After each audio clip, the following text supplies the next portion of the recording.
በስመ አብ ወወልድ ወመንፈስ ቅዱስ አሐዱ አምላክ አሜን። ቅዱስ ዮሐንስ አፈወርቅ ምጽዋት ሙት ታስነሳለች ብሎ ባስተማረውን ትምህርት እነሆ።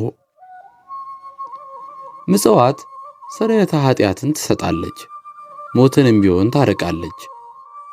ይህስ እንደምንድነው ያልከኝ እንደሆነም ቀጥዬ ግልጽ አደርግልሃለሁ። መጽውቶ ከሞት የተረፈ ማን አለ ብለህ ትጠይቀኝ ይሆናል። ወዳጄ ሆይ ምጽዋት ሞትን እንድታርቅ ኃይል ጉልበት እንዳላት በእውን ከተደረገ ታሪክ ተነስቼ እነግርሃለሁ። የምነግርህን ነገር ግን አትጠራጠር። ጣቢታ የምትባል አንዲት ሴት ነበረች። መልካም ሥራን የሞላባትና ምጽዋትን የምትወድ በዚህም ለራሷ መዝገብ የምታከማች ነበረች። ለመበለቶች ልብስን የሚያስፈልጋቸውን ሁሉ ተሰጣቸው ነበረ። ከዕለታት በአንዱ ቀን ግን ሞተች። አሁን ደግሞ እነዚያ እርሷ ስትረዳቸው የነበሩ መበለቶች በየትኛውም ሰዓት ብድራታቸውን እንደከፈሉ ተመልከት። መጽሐፍ ቅዱስ እንደሚነግረን መበለቶቹ ወደ ቅዱስ ጴጥሮስ ሄዱ። ጣቢታ የሰጠቻቸውን ልብስንና ሌላውን ሁሉ አሳዩት። ከእርሱ ጋር በሕይወተ ሥጋ ሳለች ምን ታደርግ እንደነበረ ነገሩት። እንደ እናት የምትሆንላቸውን እንዳጡ አልቅሰው ነገሩት። ስለ እነርሱ እጅግ እንዲያዝንም አደረጉት። የተወደደ ጴጥሮስስ ምን አደረገ?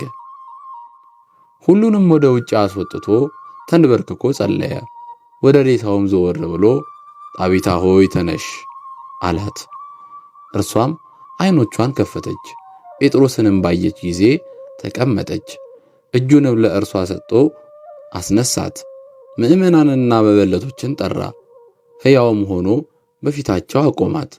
የሐዋርያት ሥራ ምዕራፍ 9 ከቁጥር 40 እስከ 41። የሐዋርያውን ኃይል ወይም በሐዋርያት አድሮ እግዚአብሔር ምን እንዳደረገ አስተዋልክን? በወዲያኛውም ዓለምስ ተወውና በዚህም ዓለም ሳይቀር ጣቢታ ስለ መልካም ሥራዋ ምን እንደተቀበለች ተገነዘብክን? እርሷ ለመበለቶች የሰጠችውን መበለቶቹ ለእርሷ የሰጡትን አየህን? እርሷ ምግብንና ልብስን ሰጠቻቸው፣ እነርሱ ግን ከሞት ወደ ሕይወት እንድትመጣ አደረጓት። ለመበለቶቹ ባሳየችው ቸርነት ቸሩ እግዚአብሔር ብድራቷን ከፈላት። እንዲህ የምጽዋትን የመድኃኒቷን ኃይል ተመለከትክን? እንግዲያውስ እኛም ይህንን መድኃኒት ለራሳችን እናዘጋጅ። መድኃኒቱ ይህን ያህል ጽኑ መድኃኒት ቢሆንም ቅሉ ግን እጅግ ርካሽ እንጂ ውድ አይደለምና ለራሳችን እንግዛ። ይህንን መድኃኒት ለመግዛት ብዙ ወጪ አይጠይቅምና እንግዛ። መልካም ሥራ መልካም የሚባለው በሚሰጡት ገንዘብ መጠን ሳይሆን በሚሰጡት የዕደ ልብ ስፋት መጠን ነውና እንግዛ። አንድ ሰው አንዲት ኩባያ ቀዝቃዛ ውሃ ሰጥቶ እጅግ እንደሰጠ የሚቆጠርለትም እግዚአብሔር ከእያንዳንዳችን የሚሻው ወደንና ፈቅደን የምንሰጠውን በጎ ፈቃዳችንን መሆኑን የሚያሳይ ነውና ይህንን እንግዛ። መበለቶች እንደ ጣቢታ ከሞት ነፍስ ይታደጉ ዘንድ ይህንን መድኃኒት ከእነርሱ እንግዛ እያለ አባታችን ቅዱስ ዮሐንስ አፈወርቅ እንዲህ ይመክረናል። ጸሎቱ፣ ረድኤቱ፣ በረከቱ ከሁላችን ጋር ለዘላለም ትኖር። በድጋሚ ቅዱስ ዮሐንስ አፈወርቅ ስለ ስንፍናና ተስፋ መቁረጥ እንዲህ አለን። ተስፋ መቁረጥና ስንፍና እጅግ ክፉዎች ናቸውና ከእነዚህ እንራቅ። ክፋታቸውስ ምንድነው ትለኝ እንደሆነ እንዲህ ብዬ መልስልሃለሁ። ተስፋ መቁረጥ የወደቀው ሰው እንደገና እንዲነሳ አይፈቅድለትም። ስንፍናም የቆመው ሰው እንዲወድቅ ያደርገዋል። ስንፍናን ገንዘብ ያደረግናቸው መልካም ነገሮች ከማሳጣቱም በላይ ሊመጡ ካሉ ክፉ ነገሮችም እንዳንጠብቅ ያደርገናል። ስንፍና ከሰማያትም ቢሆን ይጥለናል። ቀቢጸ ተስፋም ወደ ክፋት አዘቅት እንድንሰምጥ ያደርገናል። በእውነት በቀቢጸ ተስፋ ካልተያያዝን ከጽኑ ክፋት መመለስ ይቻለናል። እነዚህ ሁለቱ ምን ያህል ኃይል እንዳላቸው ይበልጥ ታውቅና ትረዳ ዘንድ ምሳሌ ጠቅሼ ልንገርህ። መልካም ዲያብሎስ መጀመሪያ ላይ መልካም ነገርን ከስንፍናና ከቀቢጸ ተስፋ የተነሳ ግን እንደገና የማይነሳ ሆኖ ወደ ክፋት ወደቀ። ዲያብሎስ ጥንቱ መልካም እንደነበረ ሲናገር መጽሐፍ ቅዱስ እንዲህ ያለውን አድምጥ። ሰይጣን እንደ መብረቅ ከሰማይ ሲወድቅ አየሁ ብሎ በሉቃስ ወንጌል ምዕራፍ 10 ቁጥር 18 ላይ ተጠቅሷል።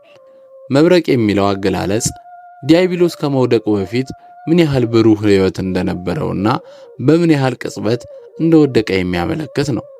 ቅዱስ ጳውሎስ ደግሞ ተሳዳቢ፣ አሳዳጅ፣ ነውርን የማያውቅ ሰው ነበርና ነገር ግን ቀናተኛ ስለነበርና ተስፋ ስላልቆረጠ ተነስቶ መላእክትን የሚተካከል ሆነ።